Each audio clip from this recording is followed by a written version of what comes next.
Assalamualaikum warahmatullahi wabarakatuh. Saya Khairunisa, mahasiswi Pasca Sarjana Angkatan 9 Institut Madani Nusantara Sukabumi, akan menyampaikan sebuah presentasi dengan judul Peran Gaya Kepemimpinan Pimpinan Pesantren dalam meningkatkan mutu pendidikan pesantren di Pondok Pesantren Darussalamah Al-Mubarak Cianjur. Oke, latar belakang masalah gaya kepemimpinan seorang itu sangat mempengaruhi mutu pendidikan ya, baik dalam sekolah formal maupun non formal seperti pondok pesantren. Di Pondok Pesantren Al-Mubarak, pimpinan pesantren menggunakan gaya kepemimpinan yang disesuaikan dengan kebutuhan pesantren untuk mencapai visi misi dengan baik bersama-sama. Ini merupakan rumusan dan tujuan penelitian. Yang pertama akan membahas apa gaya kepemimpinan yang diterapkan pimpinan Pondok Pesantren Darussalamah Al-Mubarak. Yang kedua, bagaimana mutu pendidikan pesantren tersebut. Yang ketiga, apa saja hambatan yang dialami oleh pimpinan pesantren. Apa saja upaya yang dilakukan pimpinan pesantren dalam meningkatkan mutu pendidikannya. Apa kelebihan dan kekurangan gaya kepemimpinan kolektif, yaitu gaya yang digunakan oleh pimpinan pesantren Darussalamah Al-Mubarak. Dan ini adalah tujuan penelitiannya, jawaban dari rumusan masalah.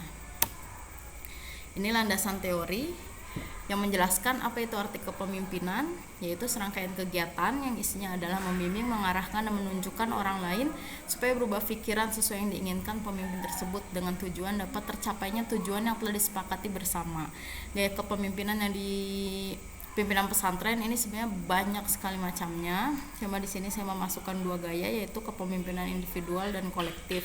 Tapi di samping itu ada gaya kepemimpinan yang lain seperti gaya kepemimpinan ada otoriter, kemudian ada gaya kepemimpinan karismatik dan lain sebagainya ya. Pondok pesantren merupakan sebuah organisasi pendidikan Islam non formal yang dikelola oleh seorang ulama atau kiai atau ustadz sebagai seorang pimpinan.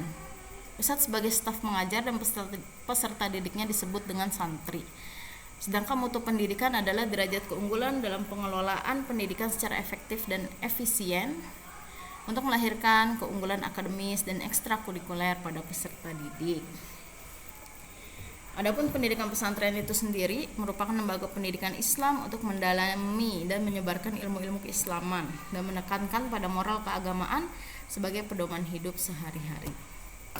Metodologi penelitian, waktu dan tempat 5-7 April 2022 di Pondok Pesantren Darussalamah Al-Mubarak Cianjur. Jenis penelitiannya kualitatif deskriptif analisis, teknik pengambilan data menggunakan wawancara dan observasi, prosedur analisis data, koleksi, reduksi, display, dan simpulkan dan verifikasi data, uji keabsahan data yaitu triangulasi sumber.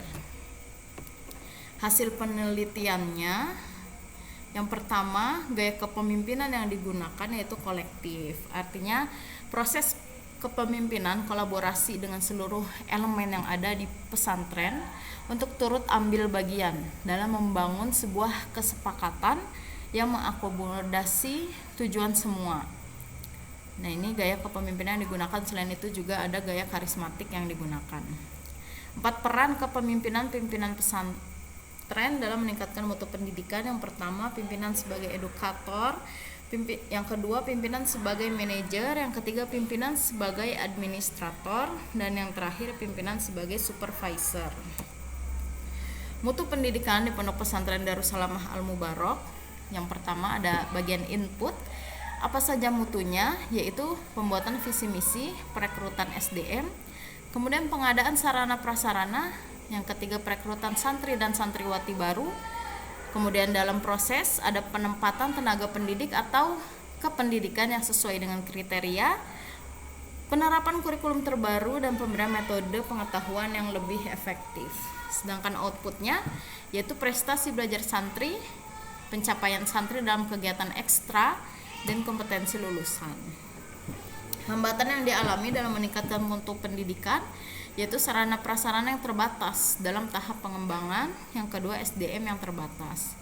Upaya yang dilakukan pimpinan dalam meningkatkan mutu pendidikan pesantren, yaitu terus memperbaiki sarana prasarana yang dibutuhkan, mengupayakan kesejahteraan Dewan Ustadz Ustazah supaya maju bersama-sama, meningkatkan kualitas pembelajarannya, kemudian kegiatan yang bervariasi, dan mengasah life skill para santri dan santriwati. Kelebihan dan kekurangan gaya kepemimpinan kolektif. Kelebihannya adalah meringankan tugas pimpinan pesantren.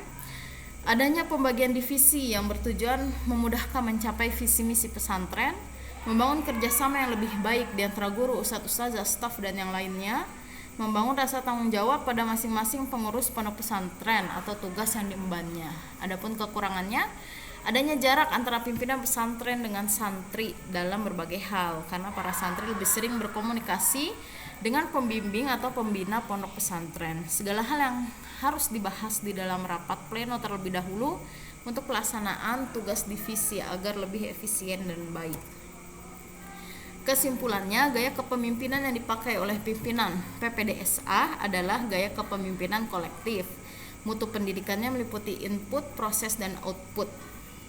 Kemudian hambatannya yaitu terbatasnya sarana prasarana dan SDM. Upayanya terus memperbaiki sarana prasarana, mengupayakan kesejahteraan ustadz ustazah, meningkatkan kualitas pembelajaran, dan peningkatan life skill para santri. Setiap gaya kepemimpinan memiliki kelebihan dan kekurangan, begitu pula dengan gaya kepemimpinan kolektif. Baik, demikian presentasi yang dapat saya sampaikan. Kurang lebihnya mohon maaf, semoga bisa memberikan manfaat. Akhirul kalam, syukran, jazakumullah khairan katsiran. Assalamualaikum warahmatullahi wabarakatuh.